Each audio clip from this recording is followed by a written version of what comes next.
intercolatory application number 1 of 2024 has been filed। जय हिंद दोस्तों, स्वागत है आप सभी का अपने YouTube चैनल बिहार शिक्षा प्लेटफॉर्म। इस वीडियो में हम बात करने वाले हैं बिहार प्रधान शिक्षक और प्रधानाध्यापक को लेकर कल से जो एक खबर चल रही है कि पटना हाई कोर्ट का जो फैसला आएगा, क्या नियमावली रद्द हो जाएगी। तो मैं सीधे तौर पर आपको बता दूं, आपके नियमावली पर कोई भी फर्क नहीं पड़ने वाला है और इसका प्रमाण भी मैं आपको दिखाऊंगा, क्योंकि बहुत से शिक्षकों के मन में रहता है कि किस आधार पर मैं यह बता रहा हूं। तो इस वीडियो में मैं पटना हाई कोर्ट के जजमेंट का वह कॉपी दिखाऊंगा जो इससे पहले भी जो है बहुत सारा केस हुआ है बीपीएससी प्रधान शिक्षक नियमावली को लेकर। उसमें पटना हाई कोर्ट का क्या जजमेंट रहा है उसको पूरा दिखाऊंगा। और जिस केस की इसमें बात हो रही है, ये इस केस की बात हो रही है कि 27 फरवरी को इसका हियरिंग होने वाला है। तो पहले मैं उस पटना हाई कोर्ट के जजमेंट को पूरा दिखाता हूं, पूरा प्रमाण दिखाता हूं। उसके बाद इस पर बात करेंगे कि आपके नियमावली पर क्या फर्क पड़ने वाला है। तो आइए उस केस के जजमेंट को पहले आप देख लेते हैं।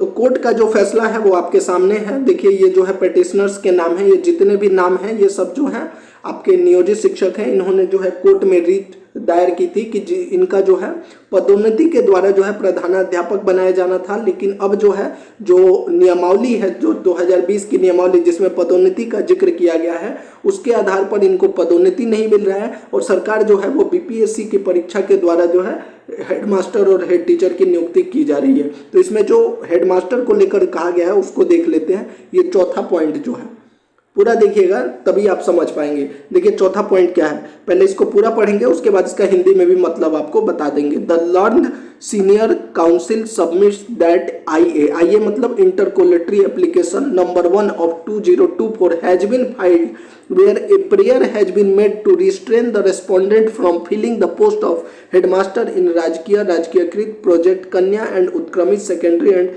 senior secondary school covered by the Bihar Jila Parishad secondary and senior secondary school services। और यहाँ पर आगे क्या कहा गया है, पहले इसको पूरा पढ़ के एक बार बता देता हूँ, उसके बाद इसका मीनिंग भी आपको बता दूंगा। and senior secondary school services appointment promotion transfer disciplinary proceedings and service conditions rule 2020 by direct recruitment from any successful candidates of advertisement number 26 of 2024 whose provisional merit list was published by the Bihar Public Service Commission 1 नवंबर 2024। तो इसमें ये कहा गया है, ये चौथे point में, कि जितने भी पेटिशनर्स हैं उन्होंने यह भी याचिका दायर की है कि बिहार बीपीएससी द्वारा जो है एक एडवर्टाइजमेंट, जो यहाँ पर एडवर्टाइजमेंट निकाला गया था जिसमें जो 6000 प्रधानाध्यापक की भर्ती थी और इसका जो है प्रोविजनल मेरिट लिस्ट भी जो जारी किया गया, अभी रिजल्ट आया था 1 नवंबर को, जिसमें लगभग 6000 जो है प्रधानाध्यापक जो है सफल हुए थे। इस पर भी रोक लगाने की बात इसमें कही गई है। इसके अलावा जो अगला पॉइंट है, इसमें क्या कहा गया है, the learned council appearing on behalf of the state. अब जो है ये याचिकाकर्ताओं का ये पॉइंट था कि उस पर रोक लगाया जाना चाहिए, लेकिन सरकार की तरफ से जो जवाब दिया गया है स्टेट की तरफ से, उसमें देखिए क्या कहा गया है। The learned council appearing on behalf of the state submits that the relief claim for by the petitioner in the intercolatory application cannot be granted for the reason that the said relief is being claimed based on apprehension that the chances of the petitioner for being considered as headmaster in school governed by the Jila Parishad will be affected in the if a candidate selected by a BPSC is appointed as headmaster. The learned counsel for the state next submits that in the event if a candidate selected by the BPSC appointed as headmaster in a school governed by the Jila Parishad and the petitioner feel aggrieved that the appointment of the candidates selected by BPSC has been made in breach of the rules affecting their consideration, in the event the petitioner can move before an appropriate firm authority for the redressal of the grievance but at this age the said relief can not be granted. तो इसमें कहा गया है, जो सरकार की तरफ से जवाब दिया गया है, यहाँ पे जो याचिकाकर्ताओं ने जो है हेडमास्टर की नियुक्ति पर रोक लगाने की बात कही, तो 5वें पॉइंट में जो है सरकार की तरफ से ये कहा गया है कि इस पर आप रोक नहीं लगा सकते, सिर्फ इस बिना पर कि जो आप बीपीएससी का जो है नियुक्ति हो रही है उससे आप प्रभावित होंगे, तो इसलिए आप जो है इस पर रोक नहीं लगा सकते। ये जो है सरकार की तरफ से एक ब्रीफ में जो है जवाब दिया गया। अब इस पे कोर्ट का क्या कहना है उसको देख लेते हैं।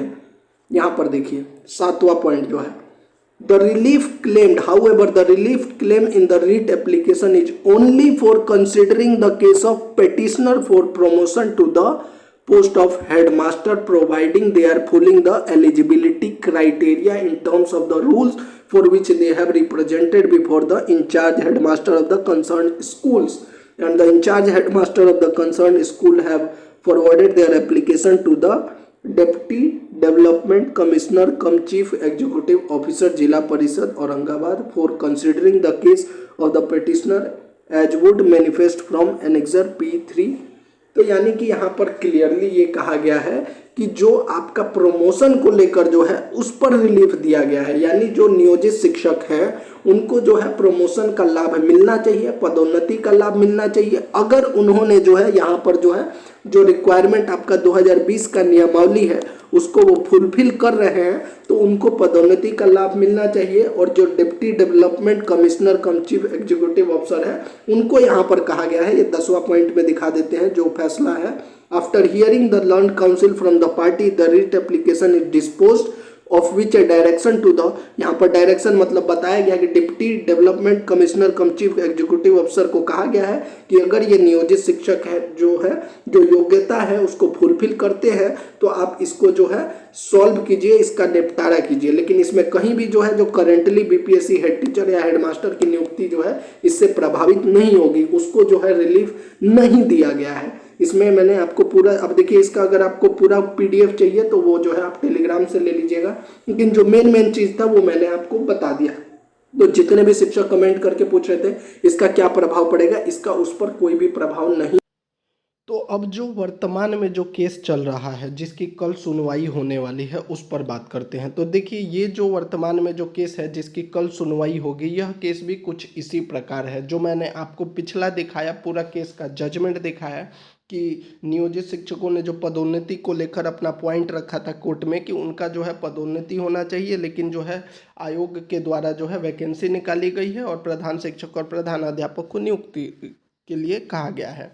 जो जजमेंट आया उसमें क्लियरली जो है नियोजित शिक्षकों को तो राहत दी गई, लेकिन कहीं भी ये नहीं कहा गया कि ये जो नियमावली है उसको रद्द कर दिया जाए। अब जो है यह जो आपका नियमावली है इसके आधार पर एग्ज़ाम भी हो चुका है, रिजल्ट भी आ चुका है, काउंसलिंग भी हो चुका है, अब इनकी नियुक्ति होना है। ऐसे में आप बिल्कुल निश्चिंत रहिए, ये जो वर्तमान में केस चल रहा है इसमें भी जो कल आपकी सुनवाई होगी 27 फरवरी को, इसमें जो भी फैसला होगा मैं आपको ज़रूर दिखाऊंगा वीडियो के माध्यम से और टेलीग्राम पर भी उसका कॉपी डाल दूंगा।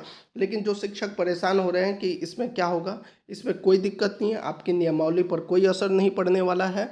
जो भी फैसला आएगा उसकी कॉपी आपको टेलीग्राम पर मिल जाएगा। तो ये था पूरा वीडियो, उम्मीद करता हूँ कि आप लोगों को अच्छा लगा क्योंकि इसमें मैंने एक एक पॉइंट जो है सभी चीज़ों को हिंदी और इंग्लिश में समझा दिया है।